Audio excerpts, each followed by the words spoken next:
And good chance to clarify. Absolutely supportive of exploring it and having the conversation. There is no specific proposal. There is no recommendation that I've made or that we as a conference have made.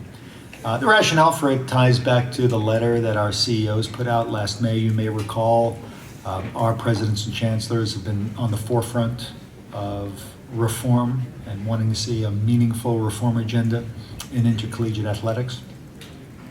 So coming out of actually meetings we had at this tournament last year with our CEOs, there was a desire to really put forth a manifesto in terms of, and a roadmap in terms of the type of change we wanted to see in intercollegiate athletics, and put forward a 10-point plan.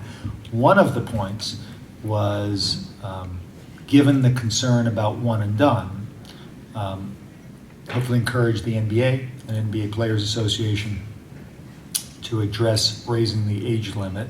But if that's not successful, consider things we can do within the NCAA and working with the conferences to address some of our concerns about one and done, including looking at freshmen and eligibility. I just paraphrased exactly what the letter said. So it was a position of our presidents and chancellors to do what we can to address one and done, both with the NBA and then look at alternatives on a parallel track. And freshman and eligibility has always been held out there as one of the ways that you might address it. A lot of questions around it. I mean, would it just be for men's basketball? Would it be beyond that? Would it be across the board? Could you earn the right to participate based on your academic performance? Questions of that nature. A lot of questions out there. But I think at bottom, the reason our presidents are supportive of having the discussion is we feel it's imperative to really restore the importance of academics first, to put more emphasis back on the student before student athlete.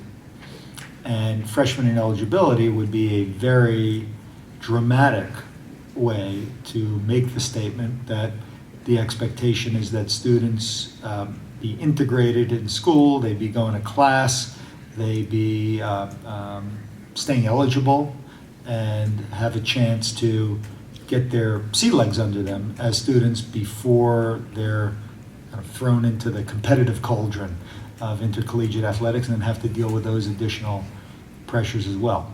And that's not to say there aren't a lot of freshmen that deal with it beautifully and handle it well and would be equipped to handle it. But there are a lot of instances, particularly in football, where redshirting is already kind of an accepted practice with most freshmen. So it's not an uncomplicated topic, one that is starting to get some discussion, and we're encouraging the discussion, but we're nowhere close to being at the point of having a proposal or necessarily endorsing one as a conference, but we are encouraging discussion about it to as one idea that could address one and done and restoring the academic primacy of the mission. We'd actually be in favor of liberalizing the NBA's current rules and letting kids go pro out of high school if they don't want to go to college. So to be clear, if there are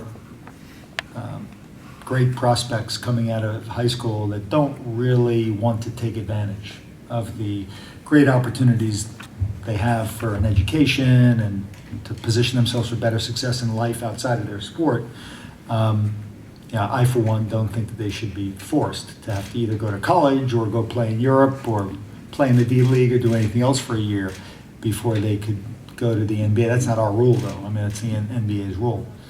I think the point for people, at least in our conference, that have concerns about one and done is if they decide to go to school, that they really have a chance to get some value out of the experience beyond the athletic side, that they're really students first and having the opportunity to benefit from that and better position themselves for life.